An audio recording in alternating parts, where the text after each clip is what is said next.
بسم الله الرحمن الرحيم في قلوبهم مرض فزادهم الله مرضا ولهم عذاب أليم بما كانوا يكذبون وإذا قيل لهم لا تفسدوا في الأرض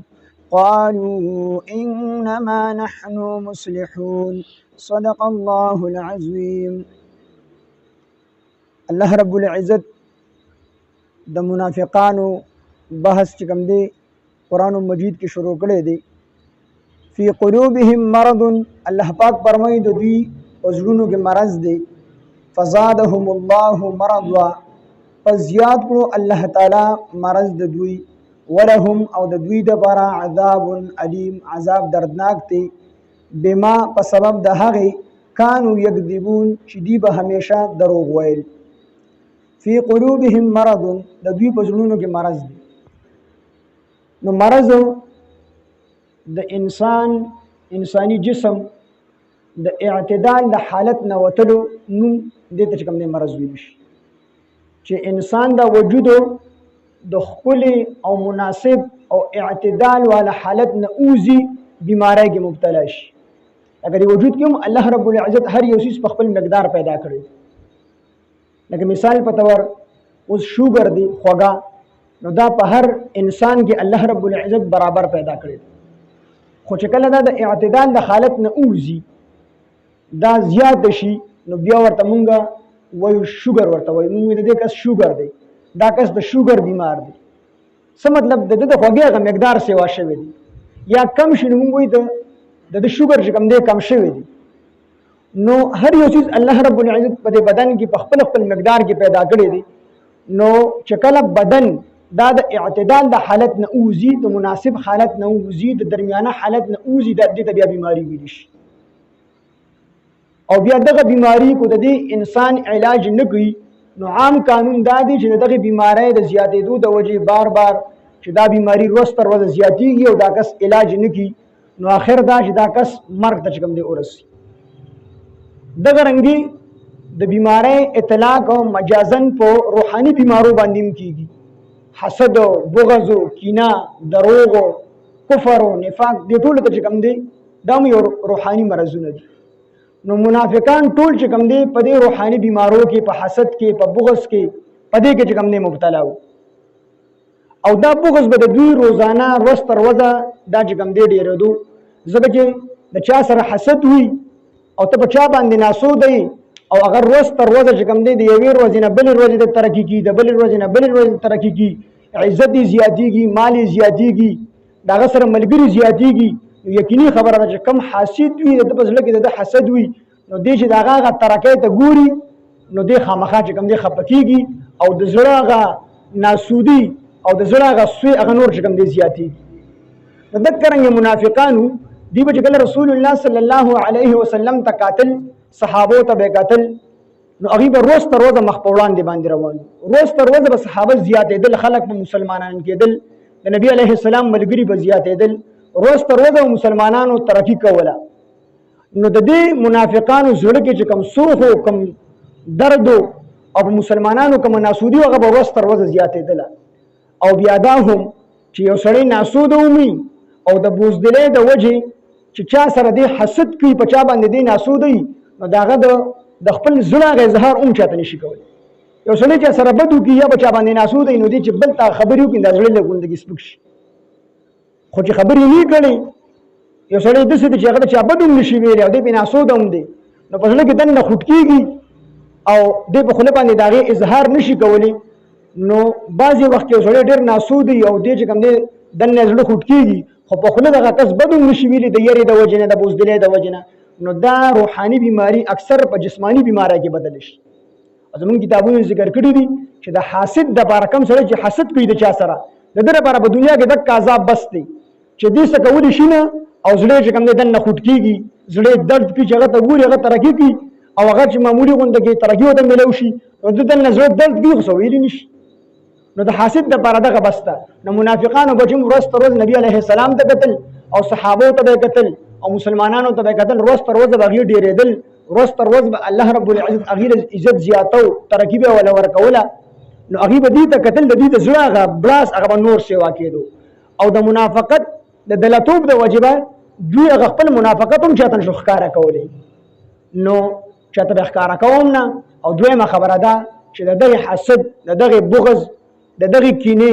دغه منافقت دغه کفر د دې علاج په قران کې چې قران د هدایت کتاب دی نو د قران غوندي د هدایت ول کتاب باندې دوی خپل علاج ومنو بلکې علاج کول څه کوي چې د منافقانو با قران پوری چې د دې علاج پرودو او نبی علیه الصلاۃ والسلام دغه امراض ماهر ډاکټر وو د دنیا نو د نبی علیه الصلاۃ والسلام نه خپل علاج ومنو نو روز تر ورځې به دغه بیماری زیاتې ده لکه څنګه چې سړی جسمانی بیمار شي د ډاکټر له لړ شي ډاکټر تخپل بیماری وي هغه ولا دغه مناسب علاج کې جوړ شي خو چې کوم سړی په خپل بیمار دی یو ډاکټر لنسي بلکې چې کوم غټ ډاکټران دي ور پورې خندنی کی او چې کوم خلک د هغه ډاکټر په دوايي جوړ شي هغه پورې خندنی کی نو د دې کس علاج دا ناممکن دی اخره کې به دا کس د مرګ کار کیږي دغه بیماری د وجه نو د کرنګ دا منافقان چې د دې په بیماری روز تر ورځې سیوا کېدله او دوی په قران باندې په نبی عليه السلام باندې علاج اونکو بلګي پورې خندا کوله نو الله دلته فرمایي فی قلوبهم مرض چې د دوی په زړونو کې مرض او د نفاق دا مرض او د کفر د حسد دا مرض فزادهم الله مرضا نو هغه مرض ول الله زیات کو نو الله دې اختیار ورکړو چې تاسو مسلمانانو د تکلیف مرض د تاسو په اختیار کې دي نو دوی خپل اختیار غلط استعمال کو نو د دوی د غلط اختیار د وجه الله رب العزت ته د کفر هغه مرض هغه زیات څنګه بره ختم الله علی قلوبهم کې مون خبره کړو چې الله دې په زړونو باندې کوم مخرونه والدي دا د دې د عمل د وجه ول الله والدي دې الله اختیار ورکړو چې تاسو نبی عليه السلام باندې ایمان راوړئ تاسو نبی عليه السلام د تکلیف مرسوي نو دې خپل غلط اختیار غلط استعمال کو نو الله ول مخرونه وای نو دکرنګي الله رب العزت دا مرض د دوی د غلط اختیار د استعمال د وجه ول الله د زړه غ نفاق د زړه غ کفر اغزيات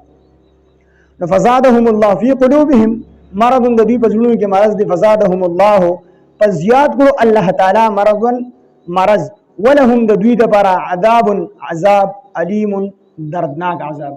دې لپاره عذاب دردناک دی بما كانوا يكذبون په سبب د هغه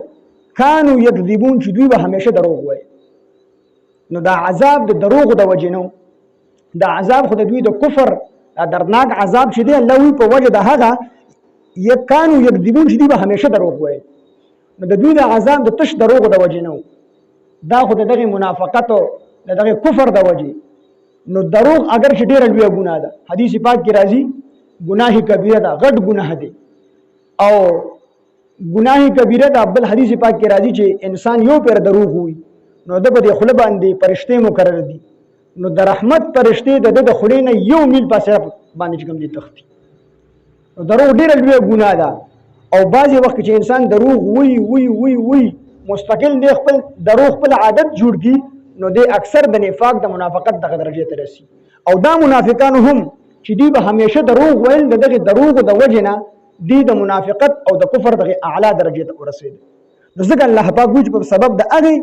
چې دوی به همیشه دروغ ویل نو دغه دروغ د وجې د منافقت او د کفر دغه درجه ته چې کوم دی ورسیدل نو د دې وجه الله پاک فرمایي چې ولهم د دوی لپاره عذاب علیم عذاب دردناک دی بما په سبب د هغه څه کانو یکذبون چې دی به همیشه د پر دروغ وایي همیشه به کوم دی دروغ وایي دروغ به څنګه وایلو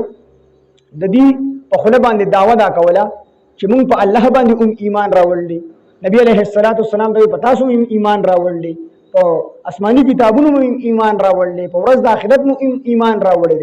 نو داوا به په خله باندې کوله او په ځل کې هغه یقین نو د ځل نه به آخرت هم نه منو الله چې کوم دی او څنګه به هغه شان به آخرت هم نه منو هغه شان به الله هم نه منو او هغه شان به الله پیغمبر هم نه منو چې انسان د خله او د زړه خله باندې کوم داوا کوي د زړه سره برابر نه دي د دروغ ویل شي نو دا دروغ بدی وي چې دوی باندې زم په تاسو ایمان راوړل او موږ تاسو ملګری او په حقیقت کې به دا کفار ملګری محمد بن نبی رسول د خپل خبرې کولې او چې خپل بلال نو نبی علیہ السلام پسې به خبرې کولې بلکې خنداګانې به ورپسې کولې نو دی به دک دروغ ویل چې په خله به کوم دی یو قسمه داوا کوله او په ځل کې به هغه یقین او هغه ایمان نو بلکې په ځل کې به کفر نو په سبب د دې به همیشه د بار دروغ ویل او انا خبره کې به دوی دروغ و اذا قيل لهم او هر کله چې ویل شي لهم دوی دا لا تفسدوا تاسو فساد مکوئ فی الارض پس مکه کې قالو دوی وی انما نحن مصلحون بشک هم موږ چې کوم د اصلاح کوونکي و اذا قيل لهم لا تفسدوا تاسو فساد مکوئ الله تو فرمایي تاسو فساد مکوئ پس مکه کې وی دی بس قسمه فساد کو د دې د فساد ډېرې طریقې وي یو طریقه دا و چې نبی علیه السلام سره مخامخ کېناستل نو نبی علیه السلام ته خپل خبرې کولې پسته خبرې به کولې بلکې په خپل ایمان به قسمونه خوړل په الله به قسم وخورو چې د الله پیغمبر موږ د زړه نه پتا باندې ایمان راوړی دی او چې خپل به شو نو نبی علیه السلام پسې به خبرې کولې د نبی علیه السلام او د صحابه راز دا به د خلکو کفار ته کوم دی پاش کو یو د فساد وجه دا و بل به په دې طریقه فساد کو چې په لار باندې روانو د چا خپل فصل به اولید د مسلمانانو هغه ته به ورته کوغه به اوسوسه په لار باندې روانو د مسلمانانو سارو به اولید د شپې توره به راواغستا هغه سارو به کوم دې قتل کړل هغه به حلال کړ او چې شابه ورته چې دا څه کوي دا ظلم کوي دی به نه دا کار خو صرف زکه ورې شم دا بل څوک نشي کوي دغه رنګ په جهاد کې روانو نو په لار به په قرآن پورې په رسول الله صلی الله علیه وسلم پورې په صحابه پورې به خندنی به ور پورې کول نو چې کله به واپس رالل او نبی علیه السلام ته صحابه حال بیان کو نو دی به ورته چې الله پیغمبر لار ډیره زیاته لوی و نو موږ د زړه ته پورې ډوګ نه دي موږ سره په خپل باندې سي غپ لګاو چې دا ټیم چې کوم دی تیر شي دا وخت موږ باندې پاس شي دا دور لار موږ څنګه وهله چې دا خبرې خو نه کولې نو ظاهر کې به نبی علیه السلام پورې خندنی کو د الله پیغمبر په صحابه پورې به خندنی کو په قرآن مجید پورې به خندنی کو او چې کله به نبی علیه السلام د صحابه وجد الله پیغمبر دې خلکو به تاسو پورې خندنی کولو نو دی به بیا سوي دی به الله پیغمبر لار ډیره زیاته لوی و نو کوم دا غب شپ نه لګولې دا لار به څنګه تیرېدل دا لار موږ څنګه وهله نو موږ صرف د وخت پاس کولو په غرض باندې تاسو پورې خندنی کړی دي د زړه نه خندنی نه دي کړی او بلکې مخامخ به نبی علیه السلام د دې الفاظ استعمالول چې د هغه الفاظ په دوه قسم معنی وي نو دی به غلطه معنی مراد اغستل نبی علیه السلام خو پاک ساک پیغمبر د انبیو سردارونو هغه به خپل معنی مراد اغستل لکه مثال به تور راعنا دی راعنا موږ سره کوم دی رعایت وکي موږ سره خپل سلوک وکي نو دی به راعینا اګډ سرونی کیا اګډ با اشپن کیا دی به د شپنګی د معنی چې کوم دی مراد واغستا او نبی علیه السلام با دا معنی مراد واغستا چې دی مطلب دا چې زموږ سره سلوک وکړه خپل سلوک وکړه نو مخامخ به نبی علیه السلام پر او بیا به بلک باندې وخند نو د دې د فساد ډیر قسمونه وو بلکې د نبی علیه السلام ګستاخی هم د منافقانو کول نو الله پاک وته فرمایي و اذا قيل لهم هرگل چې دوی ته ویل شي چې لا تفسدوا تاسو فساد مکوئ فی الارض پس مکه کې قالوا دوی وی انما نحن مصلحون بس مونږ چې کوم دی خاص مونږ اصلاح کوونکي او دوی به د اصلاح نه څه مراد اغستو دی به د اصلاح نه دا مراد اغستو چې مونږ په دې اعتبار سره په ځل کې به دا خبره کوله چې مونږ په دې اعتبار سره اصلاح کوونکي یو چې نبی علیه السلام لا نور راغلی نو ټول کفر او مشرکین دا یو رور به رور او پلار به پلار او مور به مور وا ټول یو بل کې شریکو خو چې کله نبی علیه السلام د نبوت دعوا وکړه نو خلک چې کوم دی ګډ وډ کړل څه خلک مسلمانان شو د خپل رور نه د نبی علیه السلام د لپاره جدا شو پلار د زوی نه د نبی علیه السلام د لپاره جدا شو زوی د پلار د نبی علیه السلام د لپاره جدا شو بلکې په یو جهاد کې یو صحابي دی هغه زوی ورته وی بابا جان یو ته ما خرج کوم دی په جنگ کې مال مخه لرالی خو پلار مې تا ته ما په دې وجه باندې سونه وی هغه بچیا زه خو ستا پلار ما زما مخه ستا مخه زه درالم او تا ما ته سنوي خو ته زما زوی کو زما د توري دلان راغلی د الله د پیغمبر د لپاره ما ستانم چې کوم دې سروال نو صحابه نبی علیه السلام خپل مال جان هر څه چې د نبی علیه السلام باندې قربان کړی نو دیو بدل کې دا سوچ کو چې نبی علیه السلام راغی نو دی قطعی رحمی را واستاسل رحمی خلکو پر خدا خپل پردې چې کوم دې دیو من له جدا کو نو دی به وی چې موږ هغه زور کفر غواړو چې ټول خلک یو شي نو دی په حقیقت کې دې ته اصلاح وي نو الله پاک فرمایي چې دی اصلاح کوي فسادیان دا خلک دي دا خلک چې کوم دې فسادیان دي نو اذا قيل لهم هر کله چې ویل شي دوی ته لا تفسدوا تاسو فساد مکوئ فی الارض پس مکه کې قالوا نو دې منافقانو به انما نحن مصلحون بشکهم من اصلاح کوونکیو او د اصلاح نه بدی دا مراد اغستل چې واپس کفر ته خلک لاړ شي او ټول کفر دا چې کوم دی یو شي الا الله پاک خبردار انهم بشکهم دوی هم المفسدون هم دوی فساد کوونکي دي ولكن لا يشعرون لیکن دوی نه پوهیږي دی فساد هم بیا بدیم نه پوهیږي دا موږ فساد کو دی خو بزړه کې دا غوښتل چې دا ټول خلک بیا کافران شي او ټول خلک یو شي او دا دشمنی ختم شي کومه دشمنی چې د اسلام د وجې جوړ شوی دا ختم شي نو دوی به دا اصلاح ګڼله چې دا خلک یو شي خیر د خلک کافران شي نو الله پاک فرمایي چې دوی د خپل اصلاح ته حالانکه د دې د اصلاح فساد دی خو دوی به د خپل فساد باندې نه پوهیږي فی قلوبهم پزړونو د دوی کې مرض دی فزادهم الله فزياد کو الله تعالی مرض د دوی ولهم د دوی د بار عذاب الیم عذاب دردناک دی بما په سبب د هغه سو کانو یکذبون چې دوی به همیشه دروغ ویل یعنی د عذاب د دوی د همیشه دروغ یعنی دوی د منافقت دغه درجه ته همیشه دروغ رسولیو د دې وجې د دوی د بار د دردناک عذاب شوی د دې په سبب باندې و اذا قيل لهم او هر کله چې و اذا قيل او ویل شي لهم دوی دا لا تفسدوا چې تاسو فساد مګوي فی الارض بس مګي قالوا نو دا منافقان بویل انما بشکا نحن مصلحون هم اصلاح کوونکی الا خبردار انهم بشکا دوی هم المفسدون هم دی فساد کوونکی دي ولكن لا يشعرون لكن دوی شعور نلري دین پويږي الحمد لله رب العالمين والعاقبة للمتقين الصلاة والسلام على سيد الأنبياء والمرسلين وعلى آله وأصحابه أجمعين ربنا تقبل منا إنك أنت السميع العليم وتب علينا إنك أنت التواب الرحيم إله العالمين تزمون رازش خدا زمون بي وارا ټول ګناهونه معاف کړي إله العالمين دې درس کې څومره کمی کوتاهي زمون شي مونږ ته معاف کړي إله العالمين صحیح تفسیر او ترجمه کولو توفیق او طاقت مونږ ته راکړي إله العالمین څومره ملګري راغلي دي الله ټولو ته د قرآن پوهه او سمجھ ورکړي الله مونږ ټولو ته د قرآن پوهه سمجھ راکړي الله په قرآن باندې مونږ ټولو ته عمل کولو توفیق او طاقت راکړي إله العالمین دي څومره ملګري دي څه قسم ضرورتونه دي الله د خپل غیب خزانونه پوره کړي څومره جایز ارمانونه دي الله ټول د خپل غیب خزانونه پوره کړي خدای څومره خلک ته رزق لنګ تنګ دی الله رزق ورته فراخ کړي الله څومره خلک مصیبتونو او پریشانو کې دي مصیبتونو او پریشانې ختم کړي الله څومره ملګری قرضدار دي الہ العالمین قرضونه ختم کړي الله څومره پریشانه حال دي پریشانه ختم کړي الہ العالمین څومره ملګری الہ العالمین بیا اولاد دي نیک او صالح اولاد ورته ورکړي الله چاته دي اولاد ورکړل دي اولاد نافرمانه دي اولاد فرمانبردار جوړ کړي الہ العالمین زموږ مال جان وختانو تحصیلونو اسپیټالونو جیرونو مقدمو کې سونه بچ الله زموږ مال جان وخت خپل دین د غلبې لپاره استعمال کړي الله دنیا آخرت کې مونږ ټول مسلمانانو تر کامیابو د خوشالو د عزتونو ژوند راکړي الله دنیا آخرت کې مونږ ټول مسلمانان د بی عزتۍ د بی فردګۍ د شرم او د بی حیا د رسوۍ د ژوند ټول بچ وساتي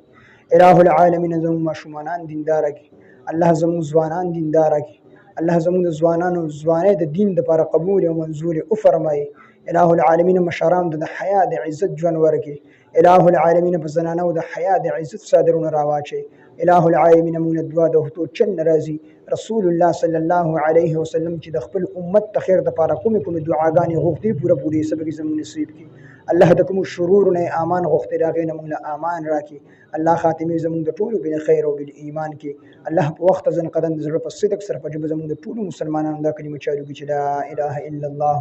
محمد رسول